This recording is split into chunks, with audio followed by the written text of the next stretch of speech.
E hoje, na nossa aula de língua portuguesa, nós vamos rever aí os sinais de pontuação. Você tem no seu kit uma fichinha com os sinais de pontuação, que são esses aqui, tá? Nós vimos algumas atividades no nosso livro. E aí você tem essa fichinha, um resumo, né, das funções dos sinais de pontuação. O primeiro sinal de pontuação você tem aí a vírgula, né? Nós vimos ela sobre o uso da vírgula aí no nosso livro. Ela indica uma pequena pausa, separando palavras e frases. Como, por exemplo, tem aí, compramos laranjas, banana, maçã e leite. A vírgula serve para dar uma pausa, ela serve para separar elementos, né? Então, a vírgula ela é muito importante na leitura, para dar sentido, né, ao que está escrito, à leitura, certo? Ponto final, que é empregado em frases afirmativas ou negativas para indicar o fim de uma ideia. Ganhei uma bola, né? Então, o ponto final, ele é muito importante, né? Para dar sentido, finalizar uma ideia, não é verdade? Seja ela frase afirmativa ou negativa. Afirmativa ou negativa. Temos aí o ponto e a vírgula, que indica uma pausa maior que a vírgula. Enquanto a vírgula é uma pequena pausa, o ponto e vírgula é uma pausa maior, né? Por exemplo, as crianças foram ao parque. Brincaram em vários brinquedos. O ponto e vírgula ele não indica o fim, mas uma continuidade. Ele tem uma parada, uma pausa maior que a vírgula, mas a frase aí continua, tá certo? 2 pontos. Para que é usado os 2 pontos? Ele é usado quando alguém vai falar, enumerar ou citar, né? O homem respondeu e depois perguntou. Nós vimos muito isso, o uso dos 2 pontos, quando o narrador está contando, né, narrando o fato, e ele quer colocar a fala de alguém, então ele usa os 2 pontos. E o homem falou, 2 pontos, e o menino disse, 2 pontos, entende? Reticências, vimos isso também no nosso livro, né? Indica que o pensamento não foi finalizado. Pode indicar uma dúvida, uma incerteza, né? Uma pausa, uma interrupção de pensamento. E aí tem um exemplo. Estava chovendo. Os cachorrinhos dormiam, né? Pode indicar uma dúvida, uma incerteza, ou também uma pausa no pensamento, né? Eu não sei. Tem? Uma pausa. Eu queria alguma coisa. Entende? Aspas. A aspas transcreve textos ou expressões. A aspas chama a atenção para uma palavra ou expressão. Por exemplo, Dom Pedro gritou, abre aspas, independência ou morte, fecha aspas.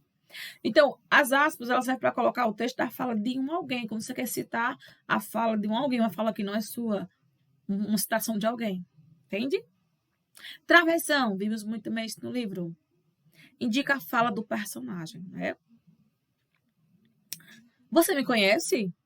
Aí, travessão, né? É a fala de alguém. Ele responde, 2 pontos. Não me lembro, né? Então, enquanto o travessão indica a fala de alguém, os 2 pontos anuncia aí a fala de alguém, tá certo? E aí você tem também no seu kit esse texto aqui, no seu kit, que tem o texto e a interpretação. Esse aqui, ó. Tá vendo? Eles são pré, certo? Vamos ver esse texto. Eles são pré. E o que é isso? Eles têm entre 10 e 11 anos. Os garotos não brincam mais de carrinhos. E as garotas deixam a roda-roda. E preferem o pega-pega. São os pré-adolescentes. É como ser irmão do meio. Nem é o mais velho, o adolescente, nem é o caçula. A criancinha. É nessa fase que o corpo e a cabeça começam a mudar. Essas mudanças acontecem mais cedo para uns e mais tarde para outros. Lembra que eu falei? É. O pré está desenvolvendo o corpo e a cabeça.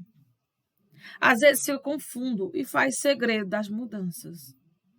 A gente não quer revelar o que está mudando na gente. A gente tem um pouco de vergonha, né?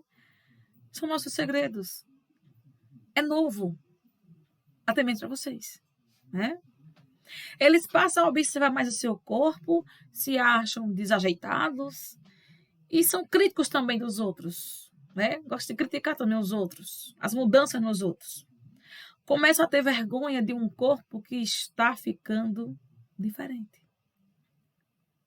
Querem participar do mundo adulto, mas têm medo de perder as brincadeiras boas de criança. É verdade. O pré é mais rebelde. Não aguenta muito blá, blá, blá. Sempre dá o troco com a turma da mesma idade ou altura. Essa turma tem uniforme. Camiseta larga, bermuda, tênis ou sapato esporte. Alguns ousam mais e rasgam roupas. É um texto da Folhinha, suplemento infantil do jornal Folha de São Paulo. Eles são pré.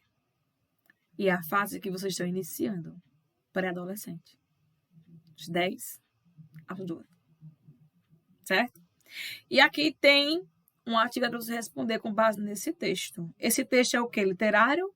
É poético? Informativo? De acordo com o autor do texto, eles são pré. Ser pré-adolescente é ser como irmão do meio.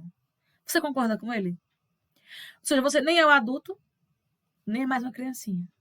É irmão do meio. O que é ser pré-adolescente, na sua opinião? Aqui você vai ler as frases do terceiro e vai marcar somente as que estão de acordo com o texto. O número 4.